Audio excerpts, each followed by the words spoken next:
네, 안녕하세요. 예스맨입니다. 항상 구독과 좋아요는 저한테 힘이 많이 되고요. 소중한 시간을 쪼개서 광고 한 편씩이라도 끝까지 봐주시면 정말 깊이 감사드리겠습니다. 네, 그리고 제 영상의 속도가 마음에 들지 않으신 분들은 영상 상단 또는 하단에 속도 조정기가 있으니 잘 참고하셨으면 좋겠습니다. 네, 오늘 시간 11월 달에 무슨 소식이 있는지 좀 간략하게 돌아보는 시간으로 한번 준비를 해 보았으니 잘 보셨으면 좋겠습니다. 이미 지나간 소식은 굳이 설명을 하지 않도록 하겠습니다.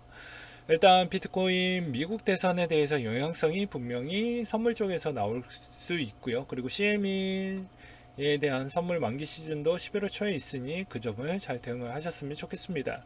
그리고 이번에 보게 되면 비트코인 캐시 하드포크 일정이 이번에 업비트에서도 지원을 해주겠다라는 내용이 나왔어요. 그렇기 때문에 이번 포크로 인해서 또 전략을 간단하게 설명을 드렸죠. 이 전략은 벌써 3년 전 때부터 계속 써왔던 패턴이기 때문에 그냥 선택을 하시면 됩니다. 그거에 따른 감내도 하셔야 되겠죠. 결과가 어떻게 나올지는 모르니까요. 일단은 내가 에어드랍을 받고 싶으면 에어드랍에 대해서 받고 나서 분명히 이렇게 되거나 이렇게 되거나 아니면 말 그대로 이렇게 되거나 셋 중 하나가 될 것입니다. 같이 올라가면 더 땡큐이긴 하지만 그런 경우는 거의 본 적은 없거든요. 그래서 에어드랍 받고 나서 흐름이 어떻게 될 것이냐 이거를 감내하고 내가 에어드랍 받고 장기적으로 진짜 이 에어드랍에 대한 이 코인이 매력적이다라고 봐야지만이 가져가는 게 좋을 수가 있고요.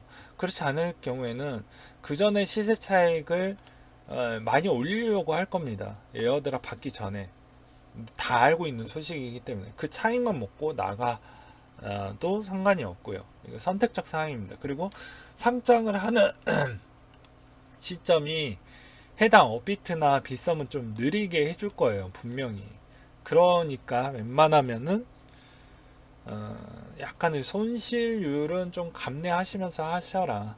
진짜 빨리 해주면 그게 제일 좋은 거예요. 에어드랍 받을 때 제일 처음에 했던 거래소가 거의 다 이득을 다 챙겨 먹습니다. 거기서 펌핑이 제일 많이 나오거든요. 그리고 난 뒤에 시간 지날수록 계속 빠지는 형태거든요. 그러면 그 코인이 언제까지 빠지냐? 평균적으로 한 달 동안은 볼 이유가 없습니다. 진짜 뭐 드라마틱한 그런 소식이 연달아서 붙어져 있지 않고서야는 거의 없어요. 네, 그 점을 아셨으면 좋겠고 이제 쭉 보도록 하겠습니다. 테라 루나 수합 공개를 하겠다. 이 수합이 얼마만큼 인기가 있을지는 전 잘 모르겠어요. 아무튼 그런 게 있다라는 것을 좀 알고 계셨으면 좋겠고요. 그리고 이제 이거는 넘어갔으니까 넘어가고 이것도 넘어갔으니까 넘어가고 이제 웨이브가 2주 안에 웨이브 수합을 하겠다고 있습니다. 디파이 상품 출시. 이것도 매번 설명을 드렸는데요. 누군가는 끝났다라고 하시는 분들이 있어요. 이거는 실제로 하셨던 분들은 그렇게 느끼겠죠. 체감상 그거는 저는 동의를 하는 바입니다. 근데 전체 틀로 보면 이게 디파이가 다 모든 코인들이 똑같이 해가지고 똑같이 수합을 돌리고 그런 형태로 끝나는 물량이 아니거든요. 그거의 포인트를 잡으셔야 됩니다. 이미 디파이 안에서도 컸던 그런 토큰들이 몇 가지가 있는데 그리고 스왑에서도 인기 있는 유니스왑 같은 게 있고 스시스왑 같은 게 있는데 걔네들이 이제 새롭게 부상을 한 거잖아요. 기존에 있던 코인들이 이거를 진입을 해서 들어가려고 하는 시점이 그것까지 해가지고 완벽하게 버블로 형성을 해가지고 끝났다라고 하면은 좀 문제가 있겠죠. 근데 그건 아니다라는 거죠. 이제 막 시작하려고 하는 애들도 꽤 널렸기 때문에 아직 그것이 이게 마지막이다라고 보기에는 좀 어렵다라고 매번 미친 듯이 이야기를 했습니다. 그리고 지금 돌아가는 풍을 보면 중형급 코인들이 대부분 이런 거를 내년까지 이어서 계속 하려고 하는 그런 의지가 있거든요. 그걸 좀 보셨으면 좋겠고요. 그래서 여기서도 2주 내에 디파이 관련 외부 프로젝트의 몇 가지 발표를 보여줄 것이다 라는 있고, 그리고 이제 수합은 3단계로 이루어진다고 합니다. 이곡선 수합, 거버넌스 토큰 및 이뮤풀, 인터체인 유동성, 그리고 첫 번째 LP는 거버넌스 토큰에 대한 지분을 갖게 된다 라고 이렇게 이제 한 거죠. 그리고 추가된 사항으로는 커브와 수합 공개가 앞으로 있을 것이다. 그러니까 기존에 지금 돌아가는 패턴은 항상 비슷한 패턴이긴 하는데, 기존의 디파이에서 어느 정도 인지도가 있는 거와 좀 콜라보 해보려고 하는 게 좀 많이 있어요. 보게 되면 그 다음으로 힌트 체인이 디파이 한다 라는 거. 뭐 디파이 비즈니스 보면 유동성, 경제 확장, 그리고 보유자 혜택, 그리고 디파이 힌트 토큰 획득 10월 달에 뭐 한다라고 하는데, 이것도 좀 봐야 될 것 같고, 그 내용이 밑에 있고, 그리고 비너스도 메인넷이 조만간에 있다. 그래서 이 내용도 보셨으면 좋겠고, 그리고 강남은 뭐 얘기했으니까 패스하도록 하겠고, 그리고 피르마 부분을 또 보게 되면은 이렇게 보게 되면은 여기서도 요 내용 중요하고요.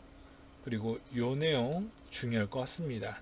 이미 이 4Q에 있는 내용은 여기서도 중요한 내용이 있긴 하지만 그렇게 큰 의미는 없어서 그렇게 좀 보셨으면 좋겠고요. 블러스택이 이제 1일부터 12월 15일까지 메인넷 준비를 한다라는 내용. 그리고 더 마이다스 터치 골드 TMTG라고 해서 디파이 공개 예정, 그리고 대선, 그리고 하이퍼캐시 메인넷 하드포크, 스타라티스 메인넷 11월 중순 정도로 저는 알고 있습니다.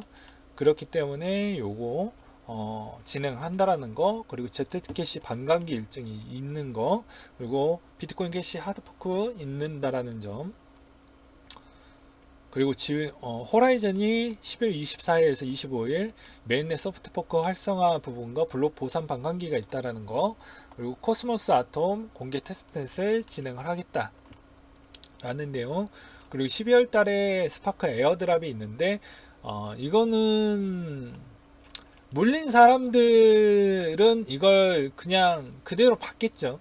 예. 그러면 에어드랍을 받은 코인은 받는 즉시 파는 게 좋습니다. 참고로 항상 말씀드렸지만, 추가적인 소식이라고 해서 뭐 앞으로 XRP와 스파크 고정으로 뭐 하겠다라는 내용을 볼 수가 있는데 참고만 하셨으면 좋겠습니다. 그리고 만트콕스에 대한 12월 15일 날 약간의 위기 부분 있다라는 거, 그리고 넴이 심볼 바뀐다라는 거죠. 그리고 크레이크 재판 소송이 있다라는 거, 그리고 DREP라는 게 바이백을 해준다라는 거가 있습니다. 또한 신한은행이 가상자산 사업에 본격화하겠다. 이제 법안이 만들어졌으니 은행도 눈치 볼 필요성이 없다 보니까 이제 진행을 하는 것으로 보여지고요. 코빅과 합작법인은 논의하겠다라고 나왔습니다. 아무래도 이제 커스터디를 본격화하겠다라는 것을 보여주는 측면이라고 생각을 해볼 수가 있게 되겠죠. 그리고 이제 미국 은행도 커스터디 서비스를 허용을 했기 때문에 앞으로 내년에 대한 파급력은 어마어마하게 나올 것으로 보여집니다. 그러면 이제 기존의 디파이를 어느 정도 올려놨던 게 이걸 지탱을 해줄 수 있을 만한 측면으로는 이제 메이저 코인을 지탱을 할 거에 대한 명분이 생겼기 때문에, 알트는 어떻게 보면 메이저와 스왑을 연동시켜서 그렇게 좀 만들어 놨고, 그리고 비트도 물량이 많이 안 나오니까 알트 많이 떨어질 만한 그런 것도 좀 메꿔졌고, 그리고 실제로 이제 여기에 시중 은행들이 어차피 비트나 이더나 이런 대형 쪽 코인들 위주로만 받아갈 것입니다. 왜 그러냐면 이것도 이유가 있어요. 왜냐면 실제 글로벌 회계 회사들이 이제 어떻게 봐야 되냐면, 이거에 대한 실제 가격 평가를 어떻게 하느냐에 따라서 좀 달라질 수 있는데, 일단은 비트코인, 이더리움 위주로 일단은 감정 평가를 해서 자산 장부 거래가 기준을 책정을 시킬 거라는 것이죠. 그러면 모든 알트코인을 다 하려고 한다고 하면 시간이 매우 많이 걸릴 것이기 때문에 시중 은행들도 그 감정평가가 끝나면 그때부터 자산의 커스터디 역할을 좀 해줄 것으로 보여집니다. 그래서 대표적인 비트코인하고 이더리움이나 뭐 이런 거 위주로 먼저 끝내놓고 그 다음으로 이제 하겠죠. 그렇기 때문에 물량이 안 나오면은 우리한테는 어느 정도 이제 가격의 버팀목이 되니까 나쁘지 않고, 그 다음에 자연스럽게 또 저번에도 설명드렸다시피 시중의 유통 물량이 줄어드는 효과는 어떻게 보면 자산에 더 올라갈 수 있는 가능성을 만들어주는 스테이킹 효과가 나올 수가 있으니 나쁘지 않는다는 것이죠. 그리고 이게 뭐 미국만 시행하는 게 아니라 각 나라마다 지금 열띠게 준비를 하고 있는 실정입니다. 그러면 그 은행들이 조금씩 그렇게 마케팅을 통해 가지고 커스터디 다 하게 되면 기존의 어떻게 보면 중소 암호화폐 거래소 가 했던 커스터디 사업보다는 더 성과가 더 잘 나오겠죠. 그럼 어떻게 보면 지금의 비트, 지금의 알트 매우 잘 싸다라는 측면도 볼 수도 있게 되는 것입니다. 그 점을 좀 알고 계셨으면 좋겠고, 네, 코인 스케줄 일정도 같이 버무려서 설명을 드리도록 하겠습니다. 보게 되면 블록스택 2.0 그리고 쭉쭉 내려서 보게 되면은 별로 중요한 건 없고, 카바가 패치 릴리스라는 버전업이 있습니다. 그리고 QLC 체인 쇼케이스가 있다라는 거, 그리고 11월 4일 메인넷 AMA, 메인넷 끝나고 나서 AMA 해준다라는 거, 그리고 엔진코인에 이제 데모데이가 있다라는 거, 왁스도 12월 4일날 일정이 하나 잡혀져 있고요. 그리고 쭉쭉 또 내려서 그 다음 페이지를 한번 넘겨보도록 하겠습니다. 넘겨보면은 FTX 토큰이 주식 거래가 가능한다 라는 내용이 좀 눈에 들어옵니다. 그리고 스트라티스 메인넷 12일날 있고요.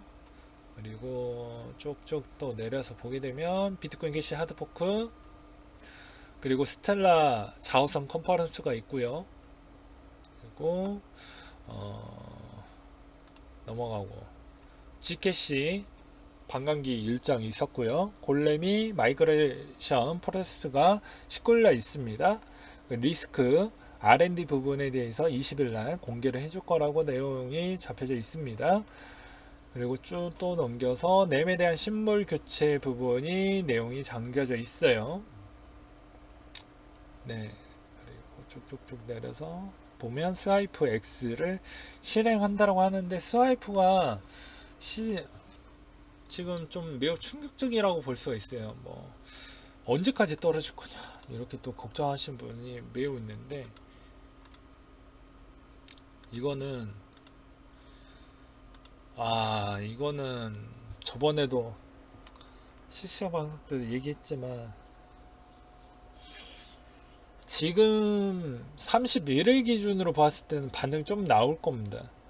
예, 이후 기준으로는. 근데 이게 한동안 벌써 업비트 기준으로 상장을 하고 한 달 쉬고 2달째 쉬었는데, 이때 전체 시장이 안 좋았고 도미가 안 좋으니까 11월 달에 약간의 기대감도 그렇게 크게 잡지는 않으셨으면 좋겠어요.